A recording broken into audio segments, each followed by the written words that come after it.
are live and kicking and revved up to have this conversation. Welcome to the Good for Business Show. I'm your host, Michelle J. Raymond, and I am joined by the wonderful Mark Firth from the other side of the world. And thank you for making time this week.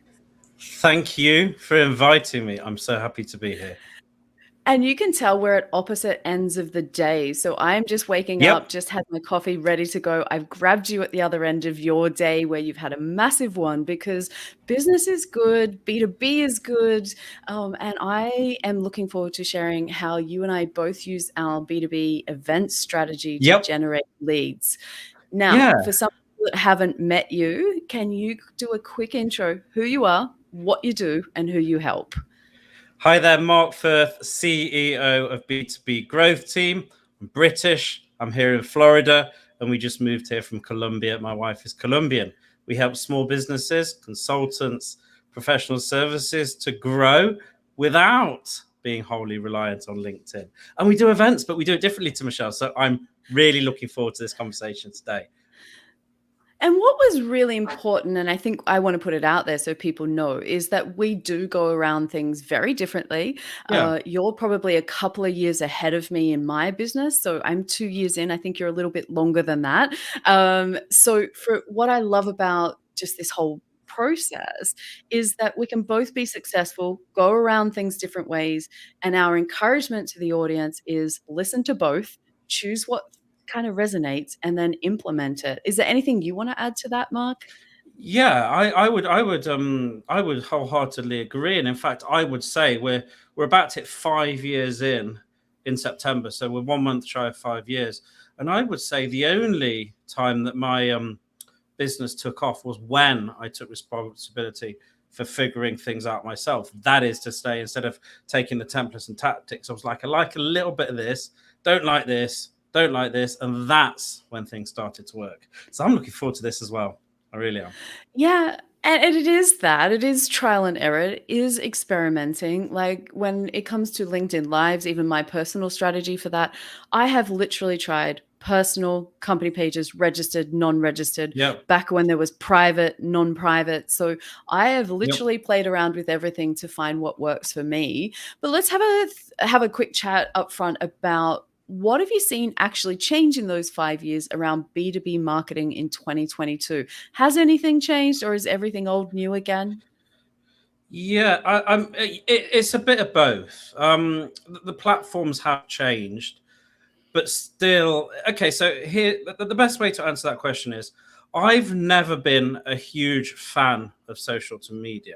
That is to say, I don't love LinkedIn or any social media platform, but I do love LinkedIn and every social media platform as a tool to grow my business. And early on in 2018, I had a great conversation with a great mentor. And he told me I was going about building the business the right way because my whole strategy was focused around the, and we're getting there on the answer, around the social media platforms. And he said, Mark, it's not going to be a good long-term bet to grow your business by being focused just on the social media platforms, because it's really hard to get the time, energy, and focus of your clients. Because, you know, whatever tactic, whatever flavor, whatever you're doing, we all need the time, focus, and energy of our clients. And it's really hard if you're reliant on an algorithm you don't control, notifications you don't control, and the platforms change. And that goes back to the platforms are changing. They have changed and they're still changing. We'll discuss that today. So what I did at a very early stage, and I'm very grateful, is I kind of see the platforms, especially LinkedIn, as a place from which to grow an audience I own. So all we do and all we've ever done is focus on bringing prospects off there onto email, onto SMS, and onto events. So I have a greater chance of getting their time, focus, and energy. Coming back to what's changed in 2022, we had the pandemic. We had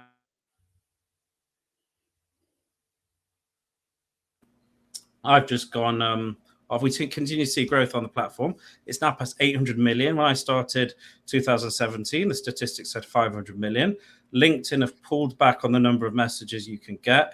They're trying to get people on their platform with all sorts of features and new projects. But at the end of the day, it's got busy. We can't deny it's got busy. So I think it's harder to get attention, and we've had to find new ways to do it in 2022. That makes sense?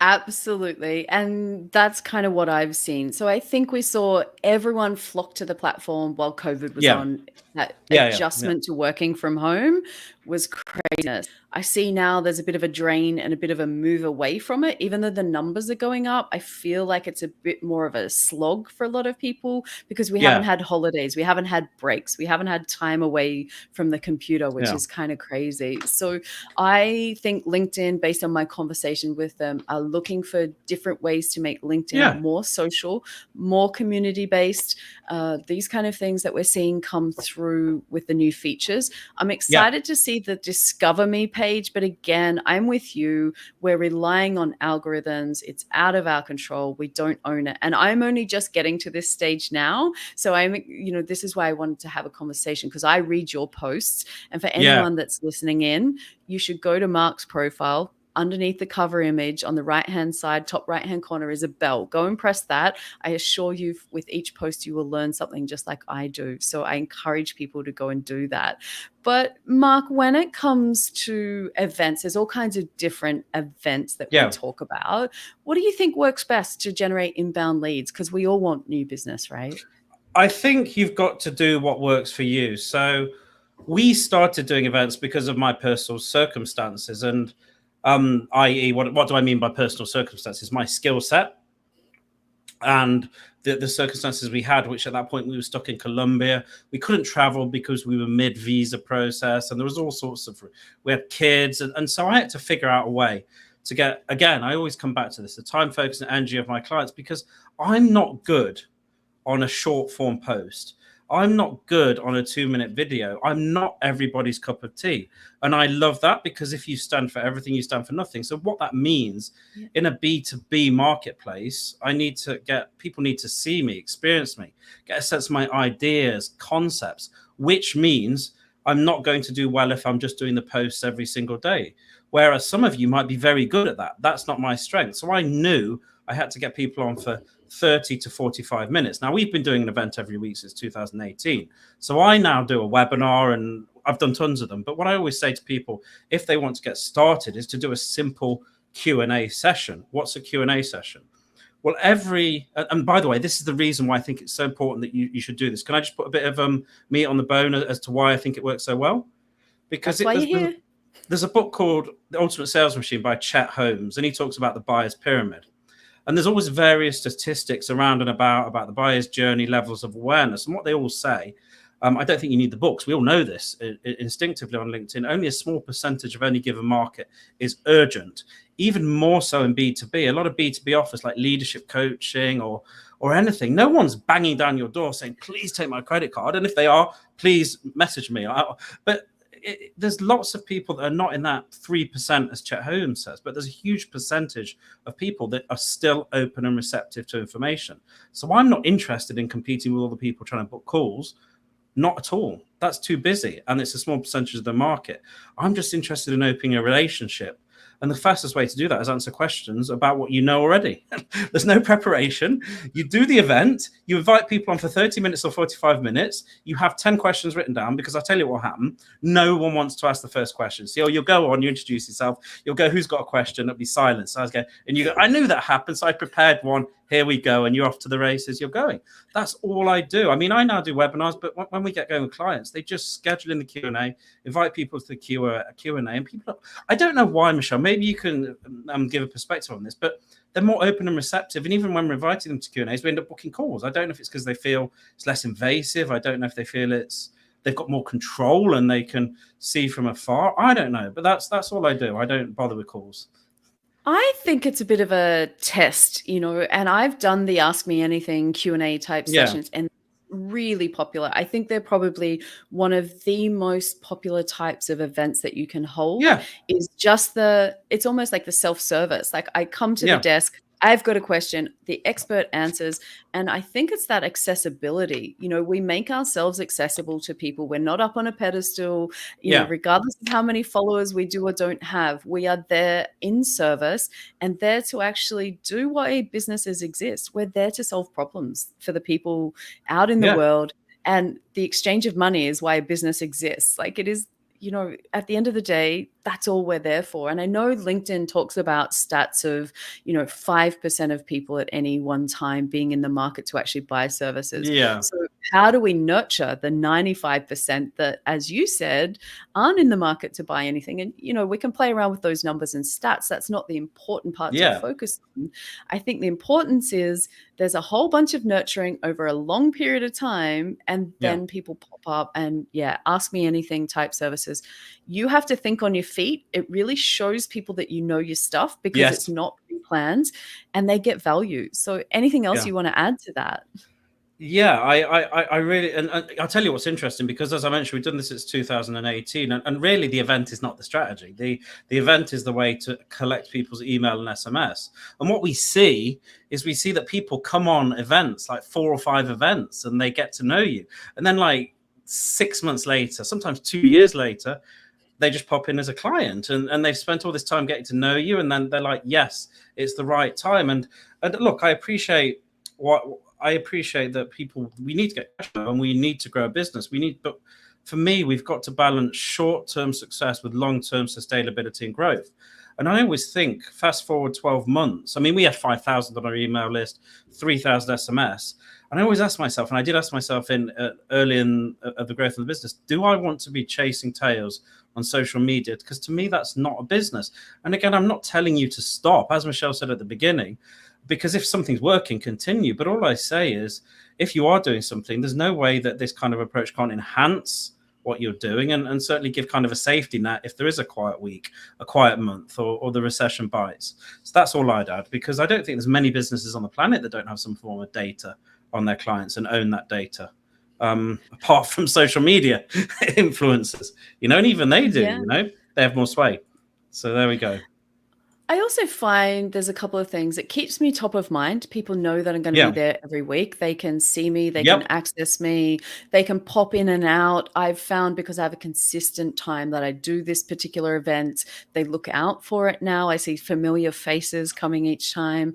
I had an example just, I think it was 2 weeks ago, where someone reached out and said, I saw you do a LinkedIn Live with, and they mentioned the person's name, and that was almost 12 months ago.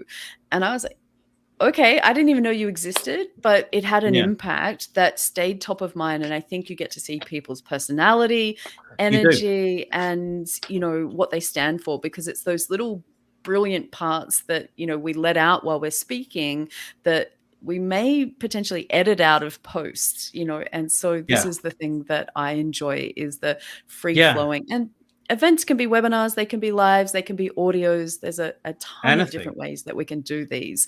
I just happen to choose it. So, okay. So if your goal is to collect emails, if I've got this right, your goal is to collect emails and potentially phone numbers that you can then reach out to people later on. But before they get to this event, we can't skip over the step of how do you get people to your events? You and I were having a bit of a discussion in a post just earlier this morning. So I'm excited to expand on that. What is your invite strategy to get people to your events? And then I'll share with mine. All right, so I'll tell you exactly what we do. We're pretty relentless, and we simply take the email. So we do an event every Wednesday, and by the way, I completely agree. It's funny. It's just there, and people come, and you start to enjoy it, and so much comes from it, right? But let's say they register the Thursday before, they'll get a sequence of gentle emails and just 2 SMS to let them know they've registered. Legally, if you're using SMS, I don't know how it's in Australia, but in the States, you have to give people the opportunity to stop. And then on the day, we have a sequence. So we did it today. And so we send a reminder at 6 p.m. the night before, email and text. We send at 9 o'clock, 12 o'clock, 12:45, and 12:59, email and SMS. We get very few unsubscribes. We consistently get 25 to 30%. Which is about of registrants for the event, which is about normal. But then the next week we invite them again, and we see it, and we see people drop in over time. The point being that once people have joined that, they'll eventually come to an event. Then for nurture, we push into nurture, and then I think this is something we're both doing. The big game changer for me in my business issue has been YouTube. We've just been uploading YouTube video after YouTube video after YouTube video. I've just been doing LinkedIn Lives, talking, uploading it, no editing, doing it. And we just send YouTube videos to our list for the nurture every 1 to 2 days. I think you're on it, Michelle. And what we find is the click rate is higher than anything I've seen over the years, possibly because people trust YouTube. The engagement rate of my list is higher than anything I've seen. And I think it's because once they go to YouTube and watch one of my videos, when they go and look for something else, because nobody goes and looks for Mark Firth, right? On a Friday night, they go look out for a recipe, or they're looking for kids' nursery rhymes. I'm smart enough to know nobody cares about me, but they do see me in suggested videos. So we're seeing like 100 hours of watch time a month. And there's no way for me to attribute the YouTube watch time to the growth of my business because we can't link it, but it's changed it. That's all I know for sure. And so that's all we do the event, send to YouTube, invite to an event, send to YouTube, and so forth. Simple. And I am subscribed to that newsletter. It's something that I did as part of my research when I was getting you on here, so I could look for cool things that we could talk about. So what I love about your newsletter, it's simple, to the point, and effective, and it doesn't take up hours and hours of my time. So that's why I can quickly snack size, consume it, move on, get on with my day when I want. And I think that's the difference with YouTube, is you can consume at a time. There's, we had a question earlier this morning from Mary, and she said, look, Michelle, people don't turn up to events. What do you do about that? And you and we put things on YouTube and have a follow-up process. Now, I have to confess, I haven't built my email list. It is literally being finished today. So I don't know if anyone's hearing this on LinkedIn. Your audio has gone again, like at the beginning. Is that just me? I couldn't hear you. Not sure. Is it all good now? We'll just, is it going okay? If anyone can let us know in the comments. Weird. So what I was saying is that there we go. I can just about hear you now. Okay, cool. So I'm probably, as I said, just, a few steps behind you. My email list that I'm building is going to be finished today. So I've taken that big jump to be able to really then nurture people. And I'm super excited. It's something I know I should have done and should have been doing, but I just had to give myself the grace to know that I wasn't ready to actually manage that and nurture that. So for me, I'm excited that now I'm going to be able to take that to the next level, inspired by what you've been teaching us about making sure I own my own list. There's lots of cool things. For me, my inviting strategy is all through LinkedIn events at this point. I'm looking forward to being able to have different options. So I know if I use my 1,000 invite credits that LinkedIn gives me, I'll have probably around 150 to 200 people will accept. They will then turn into around 30 or 40 that will show up live. Nice. And then it doubles in the 48 to 72 hours afterwards. Now, I think because of the time zone, like sitting here in Australia, we're on a random time zone, the UK is not awake, US, it's end of day. I feel like people catch up on things, in the next 24 to 48 hours. So, when I look at the lifetime views of the people that come, that's why I don't get stressed whether people are here or not. I appreciate those that have joined live because I love seeing the comments and the conversation. And I think that's where I love building my community as part of my strategy, not just here's my events. It's a bit of fun seeing how that all plays out differently for you and I. So yours is offline. Yours is offline and you see it and you can nurture it. But I just wonder, do those people on your list have an opportunity to interact either? So that's just obviously where our two strategies are a little bit different. Yeah. It's awesome. And to get that show up from LinkedIn is really, really high. That's high. Yeah. Look, and it's not something that happened overnight, and there are things like quality guests, making sure I have the right people. My shows that I do by myself outperform most other shows that I do because people expect me to talk about company pages, and they, I know when I do them, I go that next level, and so it's really interesting. I'll have on average between 200 and 400 comments per show, which is crazy, right? Yeah, that engagement is through the roof. Again, this is why this is such a huge part of what I do, because company pages don't get shown in the feed, but company page LinkedIn Lives, Look, there's so much upside. It's a little bit crazy. So let's talk about another thing that one of your posts / videos that I saw, which really piqued my interest, because I thought what I love about you, Mark, is you don't just regurgitate the same old, same old. You always give me something to think about. So I appreciate that. But one of the things that you said is, moving towards B2B events to generate leads more than Sales Navigator. Can you expand on that for people that wouldn't have seen the post? Yeah, so there's a book called Blitz Scaling, which I may be wrong. I thought it's Reid Hoffman that wrote it, or maybe it wasn't even in that book. But it's the story of Airbnb, and Airbnb, right, the apartment rental company. Not a fan after my last experience, but I think we all know who they are and what they do. But less commonly known is Airbnb. When they got going, they obviously potentially their market is people that own a property, because they help people who own property to rent out that property and make a profit and share experiences, yada, yada, yada. So when they got going, in theory, demographically speaking, because there's two types of data, right? Demographic data, psychographic data. Anyone in the United States that owned a property could, in theory, be a potential client. Just like on Sales Navigator, is predominantly demographic data. The group you're in, arguably psychographic, behavioral, because it's the other type of data, but it's usually old, and had you posted in 30 days doesn't really do much these days anyway, because just tells if you're active. It doesn't tell you your intention to buy something. So what Airbnb did is they targeted, to get going, Craigslist, where they could find vacation homeowners who had an apartment already on rental, because that's demonstrating intent, a behavior, or at least the idea that they're prioritizing something. And just like all business owners on LinkedIn, we've all got many things on our plate. We've all got different areas of focus. We've all got different things that we're looking into. So what's the way we can find people that are focusing on what we do? And one of the strongest behavioral indicators for me is to take advantage of LinkedIn trying to build lots of virtual events. The last statistic, which we spoke about in chat, shows 24,000 a week, 24,000 events. I believe it's a lot more now. That's March.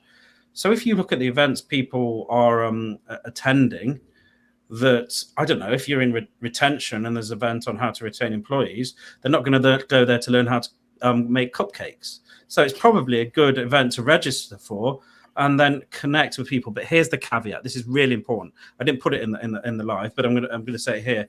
Is there's a lot of people that then go, oh, I saw you at the event. I don't personally think that's the right way to do it. It feels a bit, how can I put this? It doesn't really create the right frame for the conversation. So we just recommend connect as normal and start a conversation. And there you go. And oftentimes we've done that. I find that's the same as when people connect after who viewed my profile, and they send a message and say, I saw you viewed my profile. Let's connect. I find that one of the creepiest messages. Yeah, and I take the thought that if you went to my profile, it's really easy to press the follow button. You don't even have to talk to me. If you went away and it wasn't for you, you landed there by accident, or you just wanted to have a look, and that's okay with me. Walk away. So I'm with you. I only got onto Sales Navigator, I'm going to say maybe 4 months ago, for different reasons, just so I could keep up to date with my contacts, because the feed just kind of grew too fast and my systems and processes hadn't grown with it. I find Sales Nav for exactly the same reason that I'm not a demographics person. I want ambitious, innovative, and purpose-driven business owners. That's who I want to work with. Now, I can't type that into Sales Navigator, so I feel your pain as far as that goes. It really, I can't find the right kind of person, and it's fine if I'm targeting a company, if I've done my own research or come across someone elsewhere.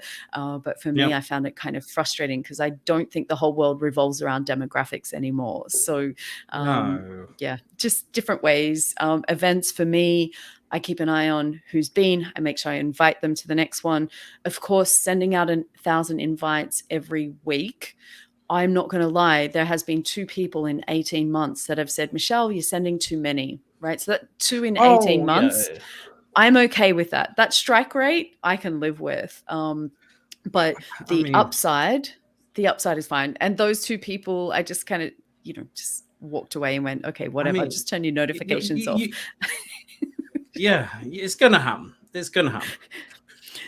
For the most part, everybody likes to show up every Thursday, and I have these cool conversations and we get on with life, because with events, click attend, don't click attend. Come live, don't come live. Watch the replay, watch the replay. I'm like you, if after a couple of days, I let the LinkedIn Live sit, and from then on, I promote the YouTube channel for other reasons, because I've got other stuff going on over there. So we're very similar in how we use that, and the podcast in different bits and pieces. So let's talk about repurposing content from events. Do you use your event content and put it out there in other ways, or what's your process for that side of things? I don't actually use. Oh, I do. I've kind of put some of the event stuff onto YouTube as videos, and that's done okay. But really, I find it hard to take content that's designed as long form content. What's long form content? It's a nebulous phrase, isn't it? So to me, anything over 2 minutes is long form content. 4 or 5 minutes, 8 minutes. And I'd like to cut up to 2 minutes. It's very hard to do that effectively. I like to do that very quickly and get interviewed by people and then pull out the answer. So it's designed. So I get people to ask me questions. I answer the question, we pull out the answer. And there's a piece of software called dscript.com. It's like $30 a month. No commercial relationship, but it's just what it allows you to do is you throw the video in there, and then you can edit the video by editing the transcript. It transcribes the video for you. So then instead of editing the video by moving around on the timeline and stopping and starting to see where you got started, you just highlight the section where you answer the question. You press copy paste to new video, and you have a video. You do that 10 times for 10 questions. You have 10 pieces of content in under 30 minutes. I used to have a video editor. It's just actually more inefficient now to have a video editor. It makes sense for me to do it because I can spot the good stuff. I can delete a word here or a phrase there. Bang, done. So that's how I repurpose content, get interviewed. And the other thing, can I just add the other thing that's good about that? Is it takes a long time to get comfortable on camera. Well, it did for me a long time. And I know I'm not there yet. Speaking to camera is a skill. It takes news anchors years, and actors. Some of them are good, some of them are not. But if someone's interviewing you, you're speaking to a human being. You forget the camera's there, so just answer the questions, and it's much better content. So there we go. Look, 100% with you. It is a skill that develops over time. I was not like this the first one that I did, quite the opposite. And even if I look back, I forgot to press go live. There's a whole bunch of things that happened, and I laugh now and think, oh my God, did that really happen? But yes, I love Descript. It's a game changer. If people aren't using Descript, it is the best $30 that I think anyone can spend in a month. I use it exactly like you said. I'm doing short video clips. There's a reason that we've had 5 questions today, so I can pull out the answers to those questions with your pearls of wisdom. I also use it for audiograms. I use it for the transcript, so I can make my content accessible to those. It helps with the put captions on things. Like, there are so many different ways that you can use Descript. I take these LinkedIn Lives. I'm going to repurpose it probably in a newsletter. I would, as I said, audiograms, short clips. It's going on to YouTube right now. It's going on to Twitter right now. So there's just so many different ways that I love, particularly live events on LinkedIn. For me, it's not the only place that you can do things. It just happens to be, it made sense for me because my community's on LinkedIn. And I want to really focus on building a B2B community, because I think that for me is the focus of this year. How do you build beyond an audience and turn it into a community? And I think having people interact in the comments is the difference for me versus, say, a webinar or something where people can attend. I get to interact, but the audience doesn't interact with each other. So, anything that you wanted to add? Anything I want to add to that? Sorry, you cut out. Is that what you're saying? Yeah, anything you want to add?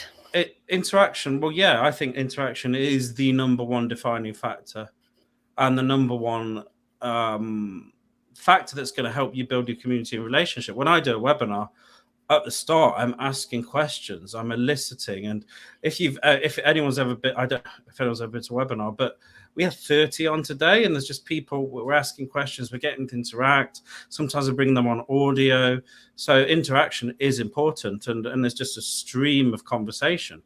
And those webinars where we don't manage to, because sometimes we've seen everything, right? Sometimes we have a crowd that's not really up for interacting, and they're never good webinars in terms of profitability, in terms of building the community, in terms of growing the business. But the ones when loads of people interact, they're always fantastic. It's as simple as that. Yeah. Absolutely. And so every week I end the show with one actionable tip that you think business owners that are listening into this podcast or watching in live, what can they go away today and do as an action that you think will really move the needle? Do as a what? Sorry, the last words cut off. Do as a... Yeah, sorry. One action that they could take today that would really move the needle as far as events for B2B goes. I think if they know what they're talking about, that's the one qualification factor for it. Everything else is cool. Just invite people to put it in the diary. Put it in the diary for next Wednesday or next Thursday, 12 o'clock Eastern or 1 o'clock Eastern, lunchtime, wherever you're in the world. Put it in the diary, because if it's not in the diary, it doesn't count. Q&A, how to deal with problem they're dealing with right now. Ask me anything. And go and invite people for the next week, and be happy if you get 5-10 people on, because you probably will, and just enjoy it. Yeah, I think practice makes perfect. So that very first one will be the hardest. After that, it just gets easier. So next week, we're actually going to be talking to Trevor Young about how you build yourself up as a credible authority on LinkedIn. So I'm looking forward to having that conversation. It's really cutting out now. I didn't know if you were asking me a question.